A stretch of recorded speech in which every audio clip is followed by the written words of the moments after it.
Magic 87.6, Andrew on the radio, and Matthew Dickerson. Hello. Hello, Andrew. Great to see you or chat to you today. And how are you going with the heat this week? It's a bit of a killer, isn't it?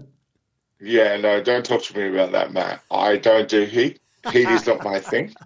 Well, I'd love to give you a technology solution that solves all those problems, but air conditioning, there you go. How's that? That's technology. Yeah, thank you, William Carrier. We appreciate what you've done, except I still sweat in places people aren't meant to sweat. But that is a totally thing, and that's what you get for being a big guy. But look, let's talk about seasonal workers and how technology is influencing and helping to solve the shortage there. Yeah, and they don't have to worry about the heat because they've got Clive on the program ready to work for them. Not Big Clive Palmer, but Clive the fruit picking robot. So this is a trial that's about to go ahead down the Goulburn Valley. We know about the problem at the moment with a lack of seasonal workers. Normally there's 200,000 in this country each year coming through, working, experiencing Australia, having a great time while they're picking fruit. That number's down to about 30 or 40,000. So there's an Australian robotics company that's built Clive. They've got two versions of Clive, and they're going to start picking some fruit down in, as I said, the Goulburn Valley. And it's really a trial to see how well it goes. I was looking at a video of it. It was quite fascinating. They've got sensors and cameras on the robot. It moves along. It looks at the fruit, checks whether it's ripe, checks the colour of it, checks for any blemishes on there, and then once it decides that fruit is right to pick, then it uses a vacuum or a suction cup to actually pick it off the tree. Some may argue that it's probably going to be more accurate and pick better fruit than a human as long as it handles it gently enough. So it'll be really interesting to see how this goes. Once the trial goes ahead, they'll test it to see whether it works well. The biggest problem might be once we get past the worldwide lockdowns with coronavirus, whether or not there'll be the work there for seasonal workers if this sort of robotic trial goes well. Yeah, no, it's an interesting premise how technology is kind of kicked in. I know around here, Matt, there's a couple of orchards that are looking for people to go and pick some fruit as well. I've seen a couple in Facebook and community groups kind of asking for people. But yeah, desperate times call for solutions, don't they? That's right. And where there's an opportunity there, someone's going to fill that opportunity. If it's an Australian company like this one where they actually get it right and then start to be able to produce that product and maybe even export that product, that'll be great for Australia. We might miss the seasonal workers, but we might pick up somewhere else.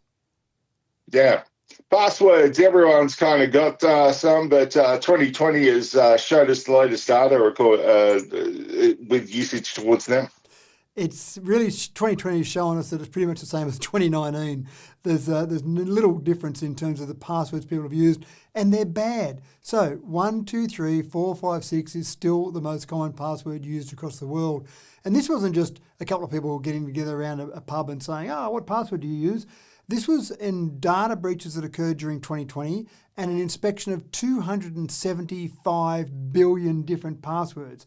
And that's what they found. Passwords like the word password, I love you, always an interesting one, and then different extensions of numbers. So the 1, 2, 3, 4, 5, 6, but it might be add a 7 on or add a 7, 8, 9 on, or do 1, 1, 1, 1, 1, 1. So just some of those really easy to use numbers.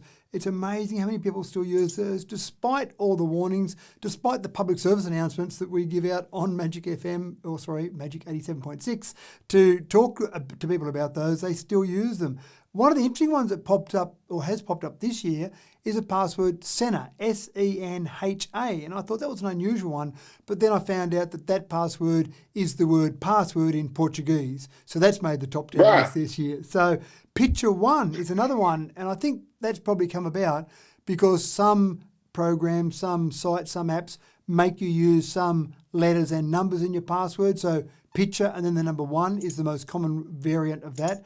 But again, look, my advice is simple. Make sure you've got uppercase, lowercase. Make sure you've got a number in there. Make sure you've got an other character, so an @ sign, an exclamation mark, and don't make it a word. That's the really important one because people using dictionary attacks basically can go through every word in the dictionary, upper and lowercase combinations, very quickly to try and narrow down what your password is. So make up some word, make up some combination of letters that mean something to you, chuck those other characters in there, and then it makes it a bit harder. And definitely don't use 1, 2, 3, 4, 5, 6.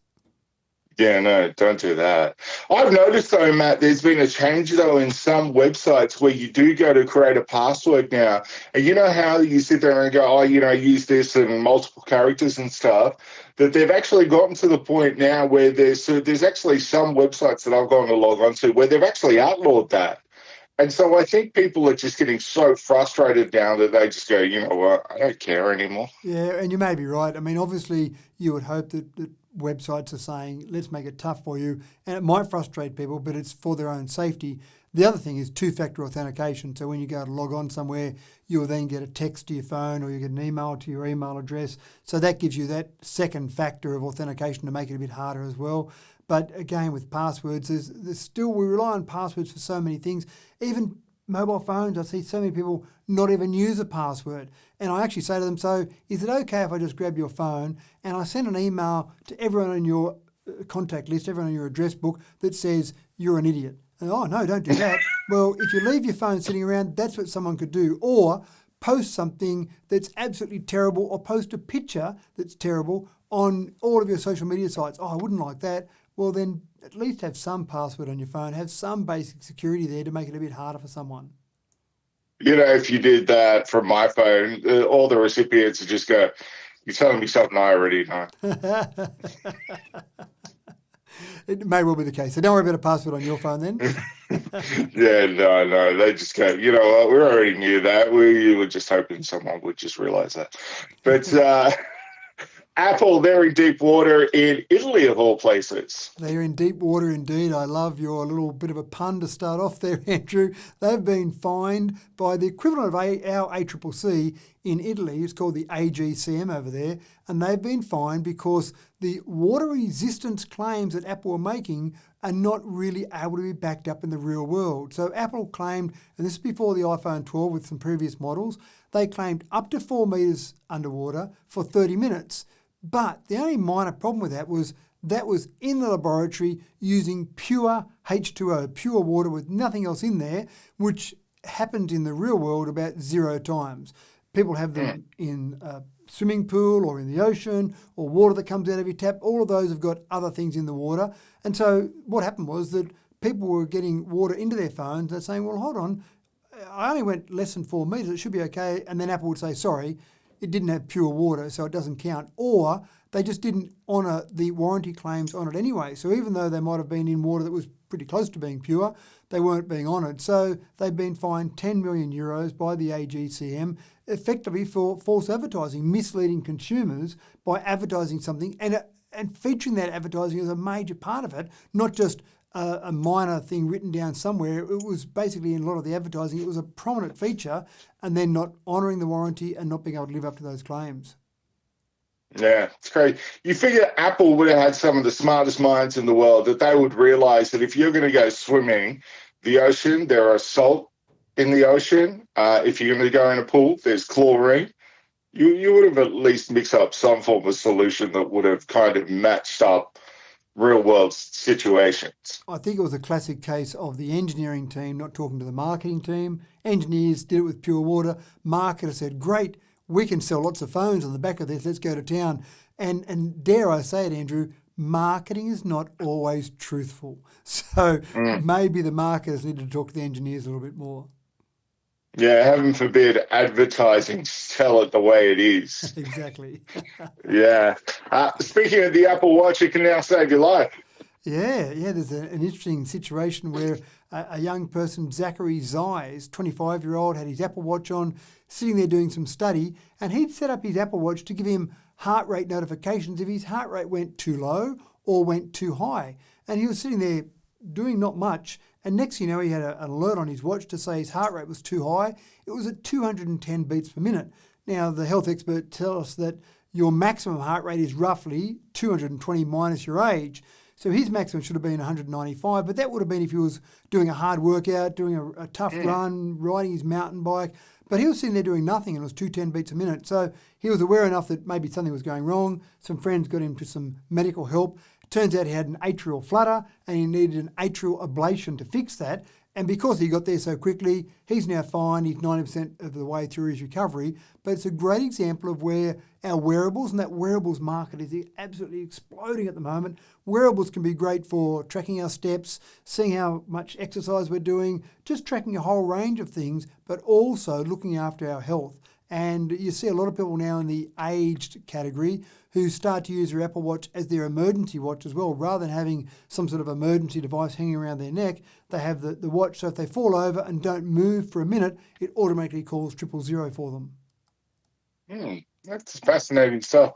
Matt, did you see the Prime Minister yesterday? He was doing a press conference, and he was doing it live at the Lodge. He's in isolation at the moment. He went overseas to come back. Yeah. So obviously he's got a lot of time sitting around the Lodge for 14 days.